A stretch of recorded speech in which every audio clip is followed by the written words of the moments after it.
Hey everybody, welcome to the Dad Challenge podcast, and you are here for the Bible stories with swearing.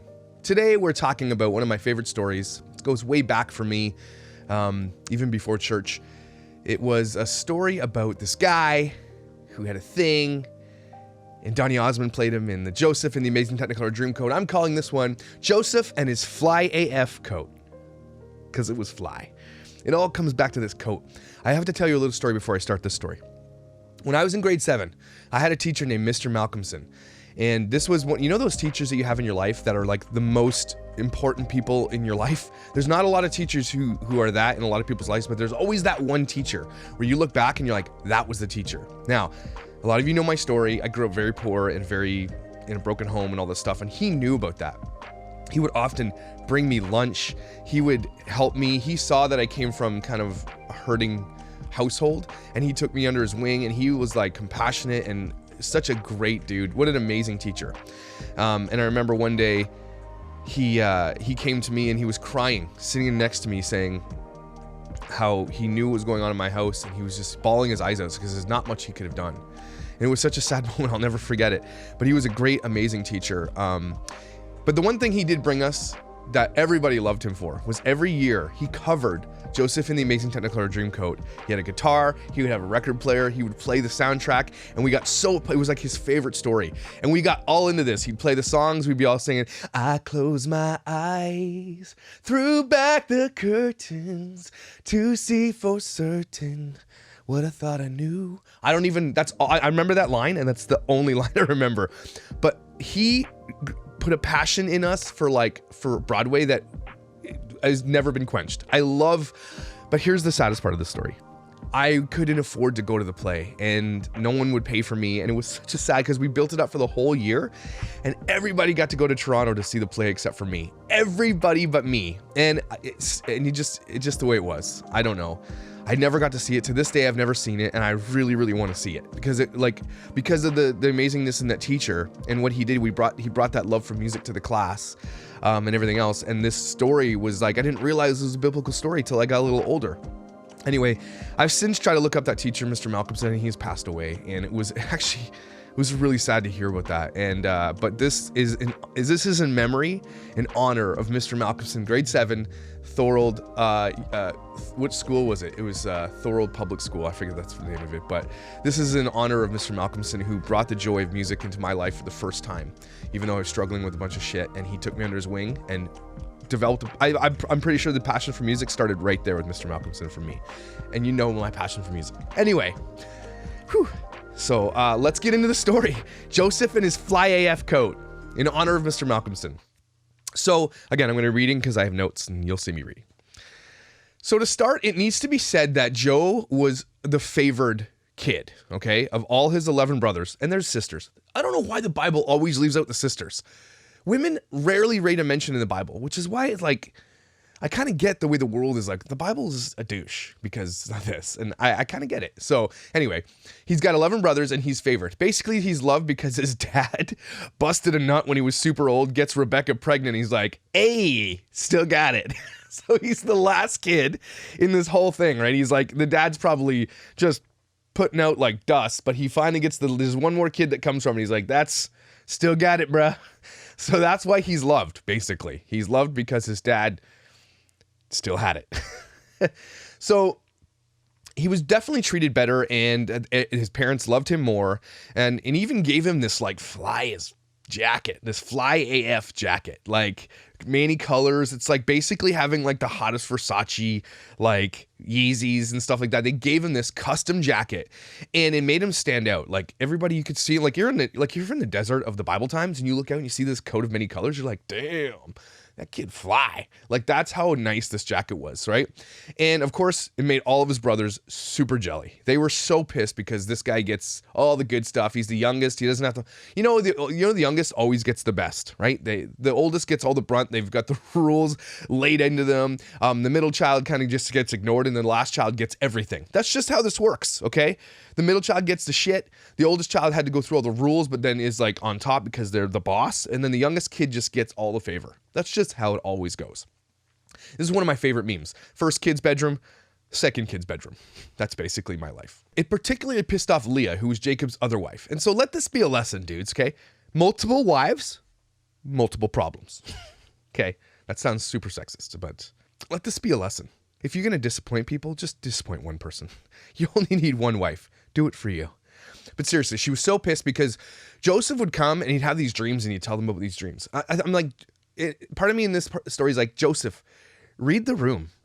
But he's young. I get it, right? They don't have any filters. And they're like, hey guys, I had this dream. And here's my dream. Okay, there's like this, my stock of wheat, and then there's 11 stalks of wheat, and your stalks of wheat are bowing to my stock of wheat. Right? What does that mean? And his brother's like, what? What do you say? And then he's like, okay, here's another one. I had another dream. Okay, there's sun and moon, which is mom and dad, and then 11 stars, which are you guys, and you're all bowing to me. And his brothers are like, what, this asshole? What is going on? Why does he think this way? And so he's basically like flaunting, like, I'm going to be the ruler over you. He keeps having this, because he's spoiled rotten. And he gets away with it. He's just telling everybody, like, you guys are basically going to bow to me someday. And he just doesn't have the wherewithal to read the room and say, maybe I shouldn't have said that thing because now those guys hate me. Right? It's basically when you say something wrong on YouTube or you do something wrong and you get like ratioed and canceled. So you didn't mean to say it maybe, but you didn't realize. And that's going on a lot on YouTube right now. And even Joe's dad, Jacob's like, damn, what did I do? I've raised a narcissistic asshole, because even he was starting to see, the Bible was even saying like, he kind of was catching on to what he was saying to his brothers. And he was like, he kept it in the back of his mind. Like he knew what was going on, right? So time goes on, life goes on. Joe turns 17 and shit hits the fan, okay? If you know anything about the story, Donny Osmond has shared it with you in song, in his beautiful teeth. It's weird because Joe's dad's like, hey, I need you to go see your brothers in Shechem and bring some shit or check on them and tell me how they're doing, because they couldn't text them, hey, how's it going, everybody? And they don't know how that, right? They didn't have that stuff. So, but he had no idea that this was the last time he was going to see his dad for 20 plus years. Like this is a long time, okay? So, and this is the part that bugs me about the Bible, and you guys know this, is that the Bible glosses over some parts that are pretty important and pretty quickly. And here's my take on what happened here, okay? So the 11 brothers see their little shit ass brother coming down the road way off because he's wearing this coat you can see from space, okay? It's like, pff, everybody can see it. They're like, is that Joseph? Is that him, that little bastard? So he's coming up the road, right? He must have been so arrogant and annoying, because as he's coming up, they see him and they start to plot. They're like, okay, guys, now is our chance, okay? It's so funny because the Bible says this. It's like they're a terrible Disney gang. They're like, here comes the dreamer. Let's get him. That's basically what happens. Oh, here comes the dreamer, Joseph. We're going to get him. And so they start planning. Imagine saying that today in a gang. You'd definitely get shot and killed. So just don't say here comes the dreamer if you're in a gang, okay? It's not going to help you. So what they were planning to do was kill him. Okay, and then tell their dad, hey, he got eaten by a wild animal. Sorry, right? So weird, Bible times. But Reuben, which is the oldest brother, he says, hey guys, let's not kill him. Let's just throw him into this pit over here and leave him, right? Because he's the big brother, and we'll do something later. He's probably like, But Reuben was planning to come back to get him after. He's gonna be like, okay, prank, haha, just kidding. And here's a lesson: stop being a douchebag to your other brothers, right? So Reuben had a plan to help him. But in the meantime, didn't want to like piss off his other brothers. So he's like, yeah, let's throw him in the pit, but we're not going to kill him, right? He's still our flesh. Let's not kill this guy. And so they're like, okay, whatever. So they see this random pit, the cistern where all the water comes in. And as Joe gets closer, they rip off his jacket. They throw him into the pit and they just leave him there. And it's empty. And Joe's probably like, hey guys, funny joke. Because he's the younger brother, right? You beat the crap out of your younger brother. That's kind of how this goes. And he probably has had it his whole life. He's like, ha, good prank, guys. Funny. And he's like, yeah, hey. And it's like they're gone. And he's like, dudes, assholes. And he's just sitting there in this cistern. And again, it's Bible times in the Middle East. It's probably hot as F in there. So he's pissed. The Bible's so funny because after this happens, they're like, and then they sat down to eat. It's just sitting here eating their lunch while their little bro's screaming from this pit over here. And they're like, eh. And so they see this caravan of Ishmaelites coming down the road, and they're just packed full of like spices and things because they're heading into Egypt. They're selling stuff. They're merchants and all that. And then another brother, Judah, says he was feeling guilty. He's like, I don't want to kill this guy either. So we shouldn't kill him. After all, he's our flesh and blood. So let's sell the prick to these guys, make a little bucks, tell dad he died. And we'll go to the strip club or whatever. Right. And the Bible again with no detail. So they pull him out of the cistern, this little pit. They sell him for 20 shekels. And like, that's what they said. That's happened. And like, what Joseph isn't like, hey guys, just, these are my brothers. They're just kidding. I'm not for sale. Like, the Bible leaves it out. I would be like, guys, tell them I'm your brother. And like, these guys are like, no, he's just some kid we found. We're selling him. You can have him. Oh my gosh, what a time to be alive. So, but nope. They just took him and left. So you can just basically take someone off the side of the road and be like, hey, we don't know this person. Here, have him for 20 shekels. And they take him and bye. Holy crap. So Reuben comes back. He's probably taking a dump in the woods or something, right? And he sees that Joe's gone. And in typical Bible fashion, he like rips his clothes and he's like, I'm sad, which is so weird that that's what happened back then. And Reuben is the oldest, so he's not somebody to be messed with, right? And the other brothers are in a panic and they're all like, what are we going to do? What are we going to do? So they slaughter a goat and they dip Joseph's fly AF coat in the goat blood and they take it back to Jacob and we're like, we found this. He looks like he was killed by an animal. Sorry? Like, that's so cold. That's the cold. Like, imagine just, that's so cold. He's dead. Sorry, Dad. Jacob's so heartbroken and he tears his clothes too. Like, damn, people, can you like punch some drywall or something instead of tearing your clothes? It's expensive. Can you imagine all their wives have to keep fixing the clothes? Like, Jacob stubbed his toe the other day and had to fix like 15 shirts. So like, just chill, just do something else. Anyway, so the Bible says all his sons and daughters came to comfort him, but Jacob he was just like, he basically said, I'm sad. I'm going to die sad. This poor dad, those assholes broke their dad's heart. Like, and just because they were jealous. What a bunch of a-holes. Anyway, so meanwhile, those guys get into Egypt, the guys who have Joe, and they sell him to Potiphar, whatever, which was one of Pharaoh's like captains, like big deal in Pharaoh's army, which sets into motion one of the most rags to riches stories you've ever heard in your life. And it's just like, that's why you needed Osmond to do it, because Osmond, his face is the moneymaker, right? That's important that it was Osmond. So what you need to know, like all these stories I tell you, that God was with Joe. So you know where this is going, right? He was favored. So Joseph prospers in this guy's service, and it says the Lord gave him success in everything he did. So he's like super popular and everyone loved him. And so he starts to rise in the ranks. And eventually he takes over Potiphar's house. So no sooner Joe is in charge of Potiphar's house that he's blessed beyond blessed. Like Potiphar's blessed beyond blessed because he has Joseph in his house, right? So Potiphar's reaping the benefits of the blessing. And everything is in Joe's care now. It even says that Potiphar was so stress-free because of Joe that he didn't concern himself with anything but what he's going to eat next. Like, that's the life I'd like. Can we have that? Can I get some of that? I have so little worries except like, what am I going to eat today? What socks am I going to put on? Like, now it talks about Joe as he's coming into his age, he's 17, 18. He's a super hottie, right? Like Chris Pratt hot. And soon Potiphar's wife takes notice. She's like, right? Like Joe's probably like cleaning the pool without a shirt on. He's got little short shorts on. Probably got like, probably hot. And Potiphar's wife's like 80s sunglasses scene. Like Potiphar's wife's probably like sitting there in her little chair. She sees him and she's like, and was like, hey, we're gonna bang. These older cougar ladies who like have lived their life and they know what they want and they want a little spice, right? And Jerry Falwell's Jr. wife is strangely reminiscent of this. And so, well, there you go. It's biblical, so it's justified. Anyway, all good. So, but Joseph's like, nah, I'm not down with the fake boobs and Botox. Besides, he's like, Potiphar gave me everything in this house and held nothing from me but you, because you're his wife. So if I'd do this, like I'm sitting against God and against Potiphar, and he's like, I can't do that. I appreciate what I have, and I'm not gonna shit where I eat, right? Basically, that's what he says to her. But it didn't matter to her. She was like, oh, a challenge. Let's do this. So every time she walked by him, she smacked him in the ass or whatever. He tried to avoid her at all costs. Like he's like, this is trouble. This lady's trouble, and he sees it coming down the road. He sees it. He sees that this cougar lady is not letting go. I mean, so one day, no one's around, and she grabs him by his cloak, and she's like, we're going to do this right now. She's horny AF, and like, we're doing this. And she's all bedroomized, like, hey. Right? And let's go. And so, but he's so pissed, he lets go of his cloak, and he runs away. Right? So she freaks out, because she's just been like denied so many times. She's like, clearly he doesn't want to do this. And she's super jealous and pissed, right? So she freaks out and tells the servants that he tried to sleep with her, and her proof was the cloak that she had in her hands, right? And she's like, but I screamed and I ran away and I took his coat because he was trying to take advantage of me. And when Potiphar hears the story, he's pissed, right? It's his wife telling him this.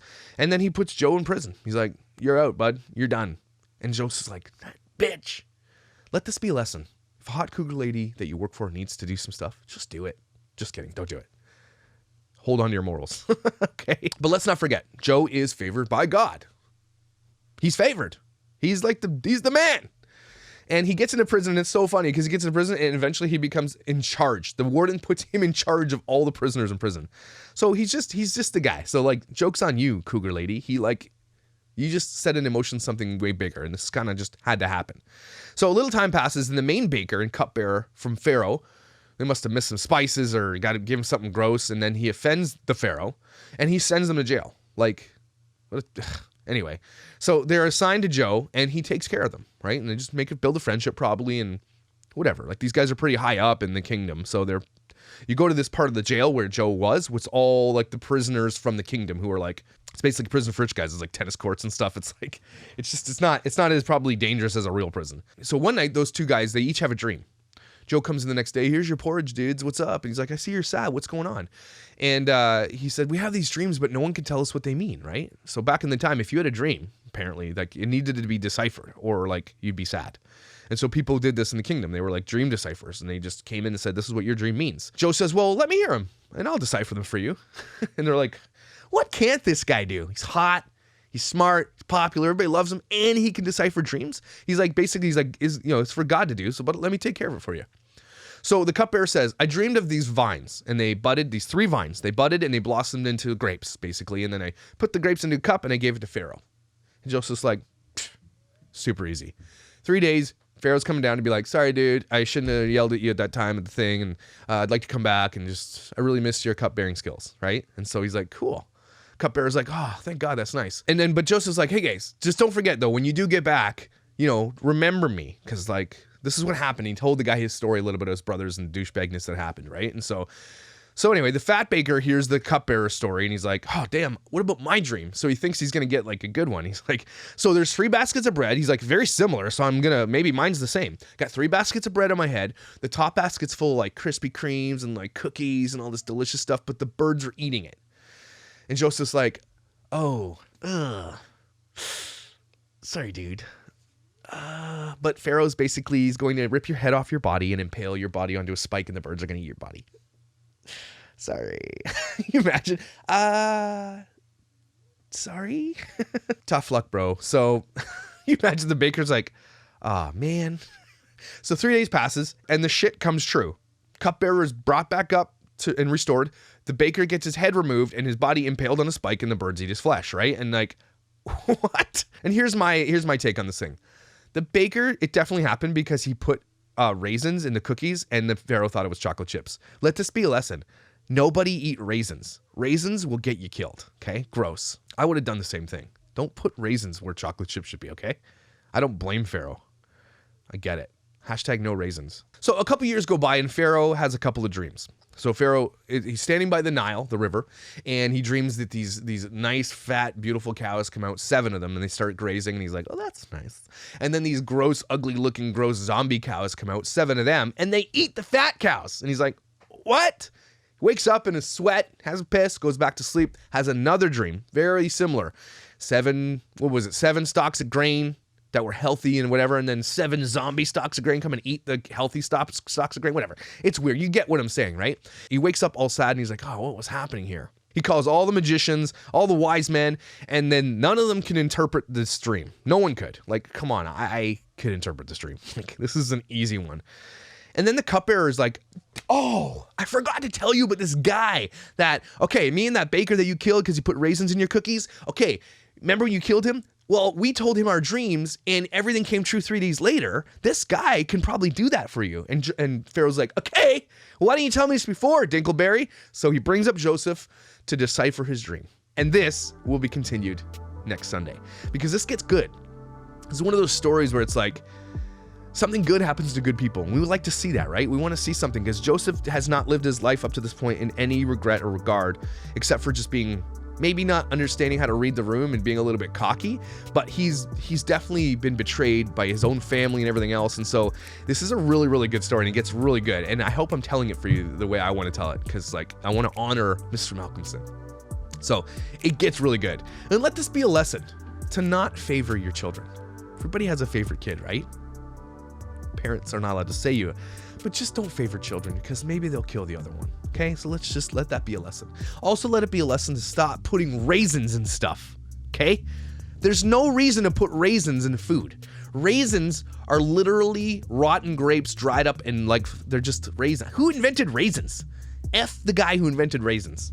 If you like raisins out there, I don't think we can be close friends. We could be like buddies, like, hey, what's up? And then I like do one of these at the coffee shop, like, hey. And then I'll walk by, I don't really hang out with you because you eat raisins, but I'll be like, I won't hate you. I'll be like, hey, what's up? But I won't like text you back or anything.